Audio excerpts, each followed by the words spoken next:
அஸ்ஸலாமு அலைக்கும். ஜும்மா Mubarak. Hi எல்லோரும் எப்படி இருக்கீங்க? இப்போ நான் வந்து ஒரு மினி விலாக் தான் டெய்லி ரூட்டீனில். இப்போ வீட்டிலேருந்து கிளம்பிட்டேன். உதவி செஞ்சாச்சு, ப்ரேயருக்கு கிளம்பியாச்சு. யூஸாக எப்போதும் லேட்டு தான், என்ன பண்ணிட்டோம். சரி, அப்புறம் உடனே மண்டையை பொழக்காத அளவுக்கு வெயில் பாருங்கள் வெளியே அடிச்சுக்கிட்டு இருக்குது. இப்போ நான் இந்த வீடு எங்கே அப்படின்னா ஷார்ஜாவிலேருந்து தான் போட்டுக்கிட்டு இருக்கேன். கிளாக் டவர் பக்கத்தில் இருந்து நம்மளோட வீடு அங்கே தான் இருக்குது.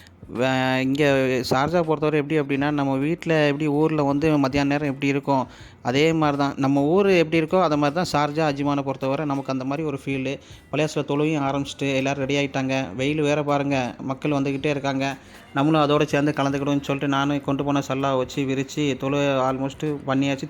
தொழுது முடிச்சிட்டேன். தொழுது முடிச்சுட்டு சரி அந்த சூரியனை பார்ப்போம்னு சொல்லிட்டு மேலே ஏட்டு பார்த்தா அவன் நம்மளை உழுதாக்கலே இல்லை. தலைக்கு மேலே சொங்கின மண்டைக்கு நிறைய உச்சில் அடிச்சுக்கிட்டே இருந்தான். டேய் ஓரமாக போடா அப்படின்னா என்ன போக மாட்டேன்னு சூரியன் சொல்ல, சரி அப்போ நானாவது ஓரமாக ஒதுங்கி போகிறேன்னு சொல்லிட்டு நான் போய் செட்டுக்குள்ளே போயிட்டேன். ஏன்னா நான் லேட்டாக போனதுனால உள்ளே இடம் கிடைக்கல, அந்தளவுக்கு க்ரௌடு.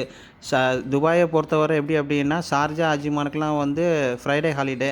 துபாய் அபுதாபி அங்கெல்லாம் வந்து ஃப்ரைடே ஹாலிடே வராது. ஆல்மோஸ்ட் வந்து சில கம்பெனியில் ஃப்ரைடே ஹாலிடே, சில கம்பெனி வந்து டியூட்டி இருக்கும். சண்டே தான் ஹாலிடே நார்மலாகவே துபாயை பொறுத்தவரை அந்த மாதிரி இருக்குது. இங்கே தொழுதாச்சு.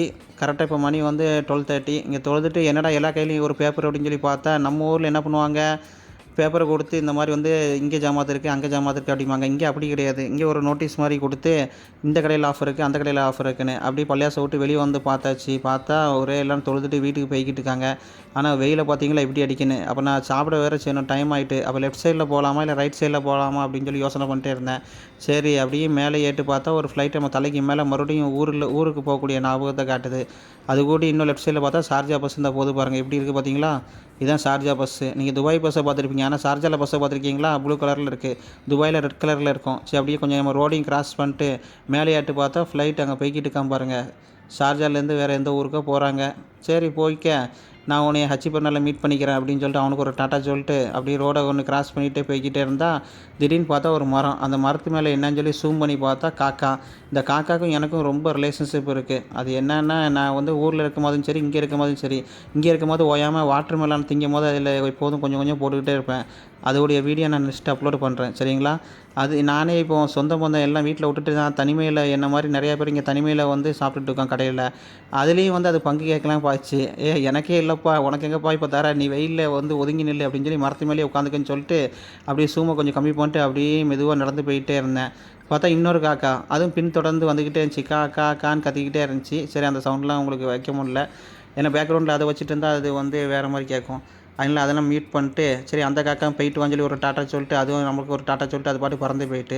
இப்போ என்ன அப்படின்னா, ஷார்ஜாவில் வந்து சென்ட்ரல் ஹாஸ்பிட்டல் டேஸ்டி வில்லாக்கு பக்கத்துலேயே வந்து இன்றைக்கி நான் மதியானம் வந்து சாப்பிட்றதுக்காண்டி பப்ளிக் கிச்சன் சொல்லி சொல்லுவாங்க. இங்கே துபாயில் உள்ளவங்க ஆல்மோஸ்ட் எல்லாத்துக்கும் தெரியும். துபாய் ஷார்ஜா அஜ்மானில் உள்ளவங்களுக்கு, அபுதாபியில் உள்ளவங்களுக்கும் தெரியும் பப்ளிக் கிச்சன்னா.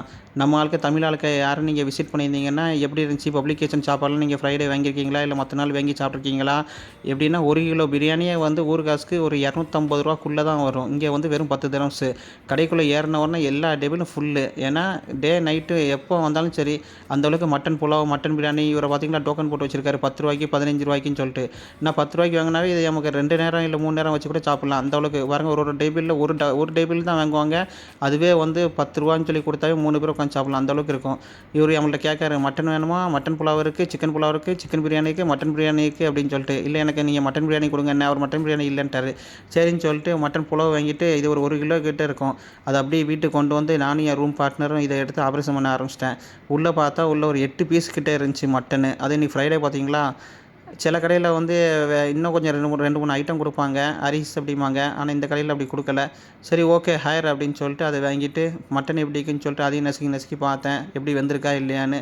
அல்ஹம்துலில்லாஹ் 2 3 கொழுப்பு இருந்துச்சு. அது பத்தாததுக்கு ஒரு 5 துண்டு கறியும் இருந்துச்சு. அதை அப்படியே மெதுவாக எடுத்து பிஸ்மில்லான்னு சொல்லிட்டு வாயில் வச்சு சாப்பிட்டுட்டு அதுக்கப்புறம் வேறு தயிர் சட்னி மாதிரி ஒன்று கொடுத்தாங்க. கறியெல்லாம் பார்த்தீங்களா எவ்வளோ சாஃப்ட்டாக வெந்திருக்குன்னு. 10 ரூபாய்க்கு யார் இந்த மாதிரி கொடுப்பா? இது நல்ல ஒரு ஒர்த்தபிளான ஃபுட்டு தானே அப்படின்னு சொல்லி எனக்கு தோணுச்சு. ஏன்னா சின்ன சேலரிக்காரங்களும் வந்து இந்த சாப்பாடு வாங்கி சாப்பிட்றவங்களும் இருக்க தான் செய்தாங்க. நான் அதனால் பெரிய சேலரி வாங்குதுன்னு நான் சொல்ல வரல. பொதுவாக இந்த சாப்பாடை பொறுத்தவரை நல்லாயிருக்கும். பப்ளிக் கிச்சனில் வந்து மட்டன் பிரியாணிலேருந்து chicken biryani, mutton pulao, chicken pulao வாங்கி சாப்பிட்றவங்களும் இருக்க தான் செய்தாங்க. நீங்கள் மறக்காமல் நம்ம வீடியோ இப்போ தான் பார்க்கிங்கன்னா சப்ஸ்கிரைப் பண்ணுங்கள், லைக் பண்ணுங்கள், உங்கள் ஃப்ரெண்ட்ஸுக்கு எல்லாத்துக்கும் ஷேர் பண்ணுங்கள், சரிங்களா? நீங்களும் பேச்சுலர் அப்படின்னா நீங்கள் எங்கெங்கே சாப்பிட்டீங்கிறத கமெண்ட் பண்ணுங்கள். தேங்க்யூ.